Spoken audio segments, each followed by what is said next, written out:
बिहार में बहार है, नीतीश कुमार है, ये नारा बिहार में बड़ा फेमस है। लेकिन सवाल ये है कि क्या इस बार 2025 के विधानसभा चुनाव में भी ये चल पाएगा, क्योंकि एनडीए के सामने महागठबंधन पूरी जोर आजमाइश इस बार कर रहा है और उसके पास एक समीकरण है जो है एम वाई समीकरण। उसका पैठ वोट है महागठबंधन का, वो कहीं भी खिसकने वाला नहीं है। लेकिन अब क्या उसी की तर्ज पर एनडीए ने भी अपना एक एम वाई समीकरण तैयार कर लिया है, जिसमें एम का मतलब महिला है और वाई का मतलब युवा है। क्योंकि महिलाओं को अभी पिछले ही महीने 10,000 रुपये की किस्त दी गई महिलाओं के खातों में। और युवा की अगर बात करें तो बिहार का डेटा कहता है कि अभी पिछले 10 साल पहले जो पलायन का आंकड़ा 10% बिहार में हुआ करता था, वो महज अब 2% है। तो क्या युवा और महिलाओं पर इस सरकार ने जोर दिया है, उनके लिए काम किया है? और क्या ये एक एम वाई मुस्लिम और यादव की तर्ज पर महिला और युवा एक गठबंधन या फिर कहें कि एक समीकरण तैयार हो चुका है? उसी विषय पर चर्चा करेंगे। मेरे साथ मौजूद हैं मृत्युंजय शर्मा जी, लेखक हैं ब्रोकन प्रॉमिसेस के, जो शायद मुझे लगता है कि हिंदुस्तान के ज़्यादातर लोगों ने पढ़ ली होगी। बहुत स्वागत है सर आपका स्टूडियो में। धन्यवाद धन्यवाद। बीजेपी के नेता भी आप हैं, प्रवक्ता के तौर पर भी आप काम करते हैं जी। क्या बिहार मतलब ये समीकरण इस बार आप बनाने में कामयाब? देखिए, महिला नीतीश कुमार के पक्ष में वोट करती हैं, ज़्यादातर महिलाएं, इस बात से कोई भी इनकार नहीं कर सकता। लेकिन क्या इस बार आपने उसमें युवा भी जोड़ा है और उस महिला को मजबूत किया है? महिलाएं करती हैं वोट और उसका कारण रहा है अभिषेक जी। ऐसा नहीं है कि वो कोई जाति के नाम पर या कोई ऐसे ज़्यादा हम पसंद कर रहे हैं इसलिए सिर्फ वोट करती हैं। क्योंकि आप देखेंगे 2005 के बाद से सरकार ने सबसे ज़्यादा, अगर मुझे लगता है, बिहार में काम किया तो महिलाओं के लिए। One of the first states था बिहार जहां पंचायत में 50% रिजर्वेशन दिया गया महिलाओं को। जो समय बच्चियां थी वो उनको साइकिल दिया गया स्कूल जाने के लिए, और पोशाक दिया गया। इससे वो बच्चियां स्कूल ज़्यादा कक्षाओं तक गई, कॉलेजेस तक गई, तो उनकी शादी की उम्र कम हो गई। उससे उनकी फर्टिलिटी रेट कम हुई, तो उनके घर की इकोनॉमिक हालत बेहतर हुई। देखिए कितना लॉन्ग लास्टिंग इम्पैक्ट है। और वही बच्चियां आज महिलाएं बनी हुई हैं बिहार में 15 साल बाद। वो रीज़न था। उसके बाद देखिए जब बहालियां भी हैं, सरकारी बहालियां, तो उसमें 35% रिजर्वेशन कर दिया गया महिलाओं के लिए। आज आप बिहार में कहीं भी जाएंगे या पटना में जाएंगे, सड़क पर जो आपको पुलिस खड़े मिलेंगे तो उसमें आपको बहुत कॉमनली दिखेंगे कि महिलाएं खड़ी हुई हैं। ये आपको देश के किसी राज्य में देखने को नहीं मिलेगा, सिर्फ बिहार में आपको देखने को मिलेगा इतना ज़्यादा महिला पुलिसकर्मी, क्योंकि 35% वहाँ पे कर दिया गया। इनफैक्ट आप देखेंगे जो शराबबंदी है, जिसपे बहुत ज़्यादा डिबेट्स भी होते हैं, उसमें भी अगर महिलाओं से आप बात करेंगे तो वो बहुत खुश रहती हैं। यही मेरे दो काउंटर क्वेश्चन है सर आपसे। मैं कुछ वीडियोस देख रहा था महिलाओं के बिहार की, तो उन्हें कहीं ना कहीं अब शिकायत है कि अब नीतीश कुमार को वोट नहीं देंगे। क्यों नहीं देंगे? क्योंकि अब शराबबंदी उस पैमाने पर नहीं रह गई है जिस पैमाने पर शराबबंदी की थी। और महिलाओं के लिए अगर इतना काम किया है तो फिर 10,000 रुपये देने की ज़रूरत क्या पड़ी? जी, पहला सवाल तो मैं मानता हूँ शराबबंदी की अपनी इनएफिशिएंसीज हैं, लेकिन उसका जो एक सबसे बड़ा समर्थक वर्ग या लाभुक वर्ग है महिलाएं। क्योंकि डोमेस्टिक वायलेंस के आप केसेस में देखेंगे बहुत ज़्यादा कमी आई शराबबंदी के बाद। 10,000 वाली बात पे आते हैं। देखिए, एक है अभी जैसे तेजस्वी ने कहा कि 2,500 रुपये पर मंथ देंगे सारे परिवारों को अगर हम जीत कर आ गए तो। बहुत सारे ऐसे दूसरे राज्य दे भी रहे, हमारा झारखंड भी दे रहा है इनफैक्ट। लेकिन जो ये 10,000 दिया गया महिलाओं को, देखिए एक पर्पस से दिया गया। ये ऐसी कैश ट्रांसफर नहीं है कि जाके आप कपड़े खरीद लीजिए और मिठाई खरीद लीजिए, उसको खर्च कर दीजिए। कहा गया कि ये 10,000 से अगर आप कोई उद्यम शुरू करते हैं, जो लघु उद्यम बोलते हैं, और उसके बाद हम इवैल्यूएट करेंगे थोड़े दिनों बाद, अगर आपने थोड़ा सा भी कुछ बिल्ड करने की कोशिश की है तो 5 लाख का एडिशनल असिस्टेंस हम देंगे। तो आप ये सोच के देखिए कि अगर ये 10,000 सारे महिलाओं को गया बिहार में, अगर उसमें से 1% भी छोड़ दीजिए, 0.1% भी महिलाएं अगर कुछ उद्यम स्टार्ट करके, लघु उद्योग स्टार्ट करके अपने घर में, और बाद में 5 लाख असिस्टेंस लेके अगर गांव में 5 भी रोजगार जनरेट कर पाए, तो कितना बड़ा इकोनॉमिक चेंज आएगा। तो फिर से वो पैसे देखिए हर केसेस में देना है। 2,000 रुपये साइकिल के लिए जब बच्चियों को दिया गया तो कितना इंपैक्ट आया। तो किस पर्पस से दे रहे हैं वो बहुत इंपॉर्टेंट है।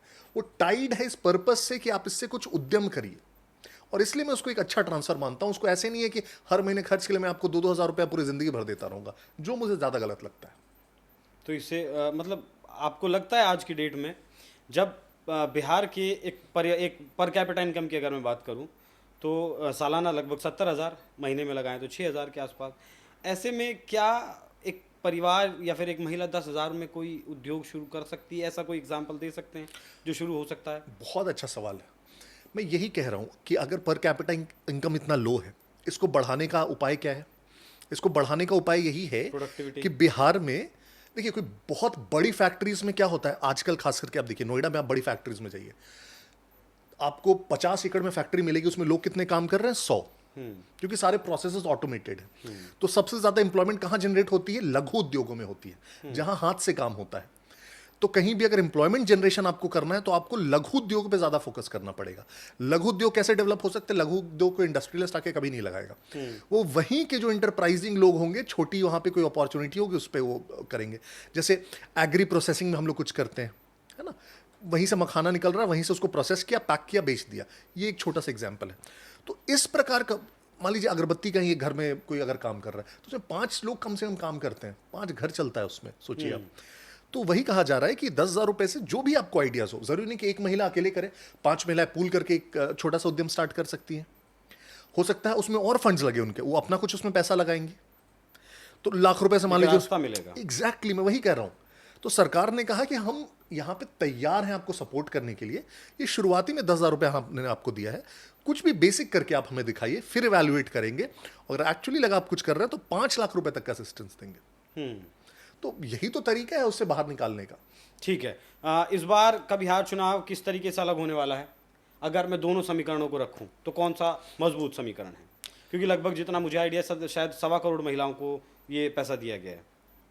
1.25 करोड़ महिलाओं के खाते में, ये लगभग 1.25 करोड़ महिलाओं के खाते में पैसा गया है। मुस्लिम, यादव या फिर महिला और युवा?